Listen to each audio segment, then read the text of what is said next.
Hey everybody, welcome to another edition of The Daily. It's Wednesday, June 1st, here with Greg Lawless. I'm Nick Fershaw, and Greg, let's start off by looking at some midweek action. The Vancouver Whitecaps at Chivas USA on Wednesday night, 10:30 p.m. Eastern. You can catch that one on Matchday Live. And Greg, this is the debut of Tommy Sohn, the new era in Vancouver. And it's going to be very interesting to see what sort of team comes out for Tom Sohn in this very first game. Obviously, he's been in charge now for only 2 days. We spoke to him on Extra Time Radio on Tuesday, and he was saying that it was sort of a surprise. He didn't expect it to be happening, and all of a sudden he's in charge.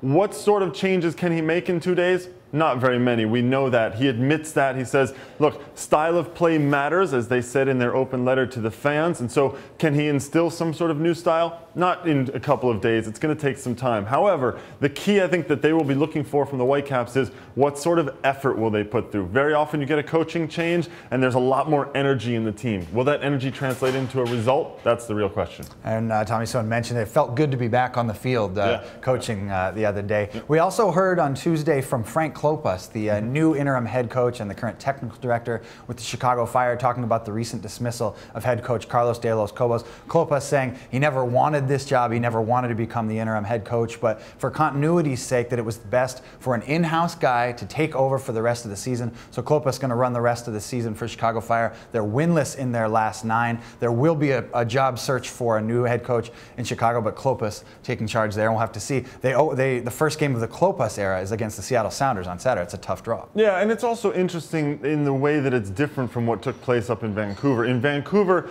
it's known now that it was the ownership that decided to make this decision to get rid of Taylor Torgerson. In Chicago, though, Frank Klopas coming out and saying this was a soccer thing. The soccer people make the soccer decisions in Chicago, and that's what happened there when they said, all right, it's not working with De Los Cobos, they need to make a change. Klopas, he has some coaching experience. He was a head coach for an indoor team, and he also was a fitness coach for the Fire back in the day.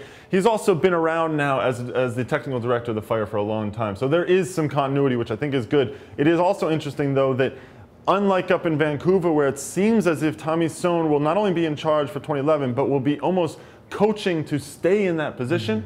In Chicago, it's very much that they're going to start to start a search as soon as possible, as soon as they can get some candidates. Let's switch to some news on the field and some tough news for Toronto FC. Adrian Cann, the defender who's been a rock for the Reds all season, 12 starts this season, suffered a torn ACL during practice on Tuesday. They carted him off the field, took him to the hospital, and later diagnosed with a torn ACL. So Cann out for the rest of the season. This hurts a Toronto team, like I said, that it's leaned on him heavily this year. Yeah, a big blow, I think, for the Reds up there, especially they're coming off of a game where they let in 6 goals, and now they lose probably the guy who, in my mind, has been the player of the year for Toronto.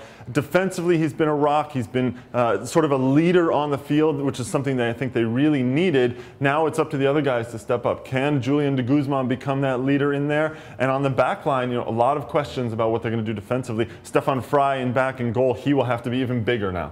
Well, one last story on the international scene. The presidential election for FIFA is expected on Wednesday. Sepp Blatter running unopposed. And Greg, we've seen some drama in the last few days, but it looks like this vote's going to go through. It's been some crazy drama. It's actually some sort of Shakespearean thing with lots of accusations and allegations, but it does look like the election will take place on Wednesday. A lot of this, though, also seems to be a sort of power play within CONCACAF.